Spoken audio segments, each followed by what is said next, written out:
to SoCal Surf with Dan Nappy. We are back in the water after a very long stretch. Seems like it's been weeks since I've been in the water. But I had a couple of, intermittent short surf sessions. But I was in St. George mountain biking and then family obligations, babysitting, and just all kinds of little Christmas things coming up. So wasn't able to surf, plus the surf was bad. Tide was way high and the surf was way small.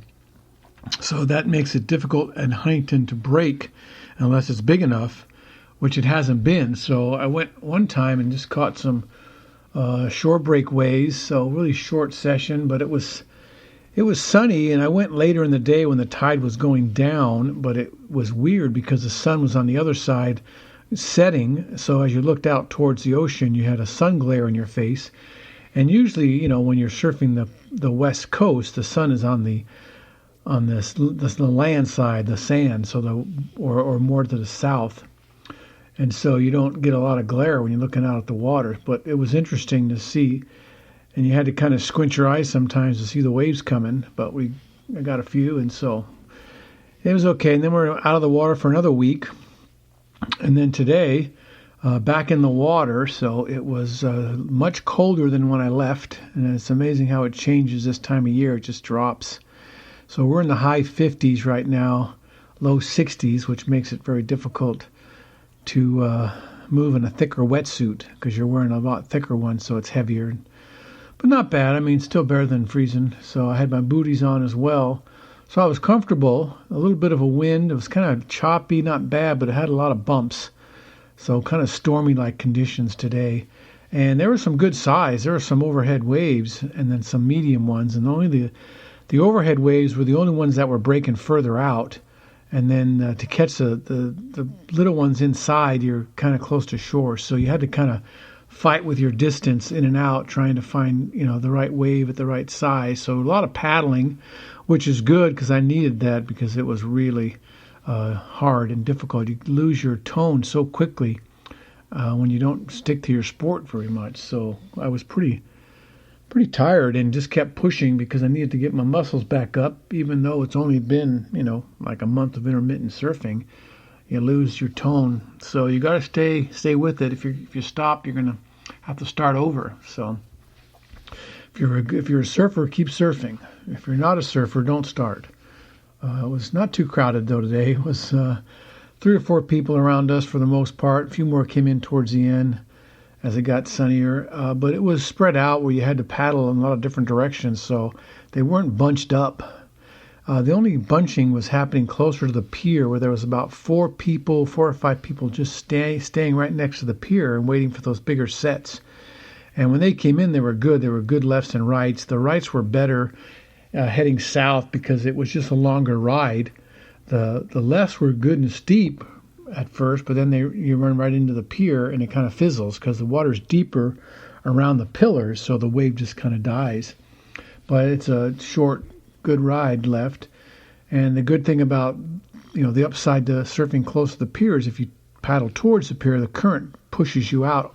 So it's more like a moving sidewalk or escalator where just you just paddle a little bit and you're back out. If you get further south, then you have to duck dive a bit more, and you have to paddle a lot more. And that's where I was. I was about 50 to 100 yards south of the pier, so I did a lot of duck diving and paddling, which was exactly what I wanted. So everything was going well.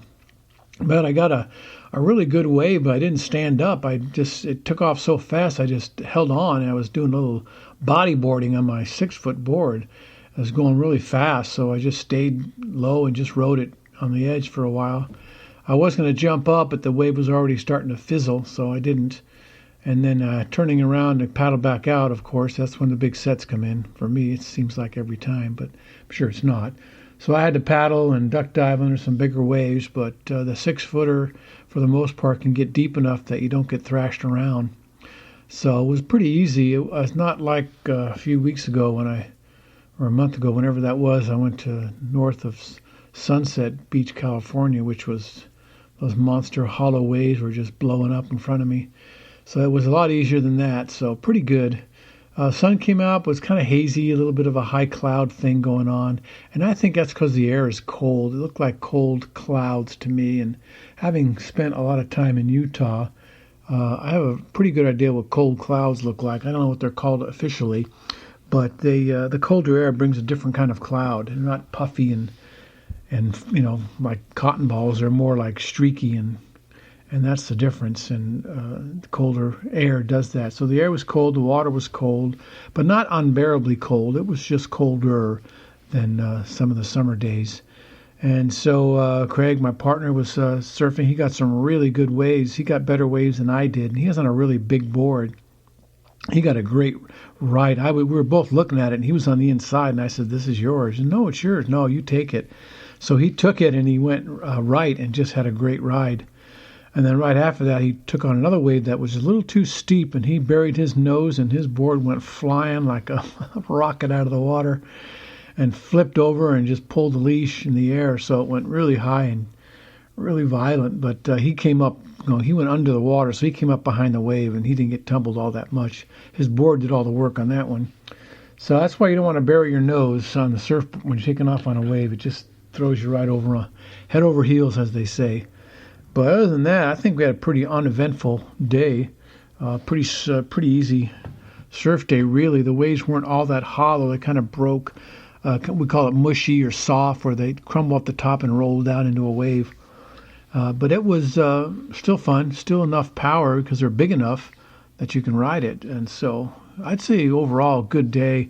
Not perfect, choppy, whatever, a little bumpy, kind of like when you take off, you're going over waves as you're driving down the face. So not smooth at all, but still just great.